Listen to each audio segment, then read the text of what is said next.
Hello' guys, মই আপোনালোকৰ এই ধ্ৰুৱ নায়ক। বহুত দিনৰ মূৰত আজি ভণ্টিহঁতৰ লগত ফুৰিবলৈ ওলাইছোঁ, ঢেকীয়াজুলিলৈ যাম। আৰু এইটো মোৰ ফাৰ্ষ্ট ব্লগ হয়, মই ব্লগ বনাবলৈ নাজানো। আৰু এইটো ফাৰ্ষ্ট ব্লগ যেতিয়া আশা ৰাখিছোঁ সকলোৱে ছাপোৰ্ট কৰিব বুলি। ইমান এটা মোৰ কনফিডেঞ্চ লেভেল হাই নহয়। আৰু আমি ক'ত যাম ফুৰিবলৈ চাবলৈ যদি বিচাৰে তো ভিডিঅ'টো আগলৈকে চাব। গাইজ, আমাৰ গাড়ী আহি পালে, ব'লক এতিয়া গৈ থাকোঁ। হেল্ল' গাইজ, আমি আহি পালোঁ মাছভাত।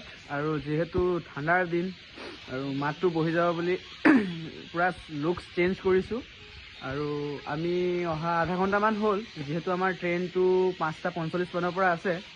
ত' এয়া ট্ৰেইনৰ ৱেইট কৰি আছোঁ। আমাৰ বেঙিকেইটা এয়া এজনী ব্লগ বনাই আছে। আৰু মোক কনভিন্স কৰিছিলে ব্লগ বনাবলৈ ভাল লাগে বুলি, সেইকাৰণে মই ভণ্টিৰ কথা শুনি ব্লগটো বনাইছোঁ। এতিয়া চাই লওঁ চলিবনে নাই ভিডিঅ'টো। আৰু এইটো আমাৰ না ফটো উঠিব বিচাৰে না ভিডিঅ' বনাব বিচাৰে।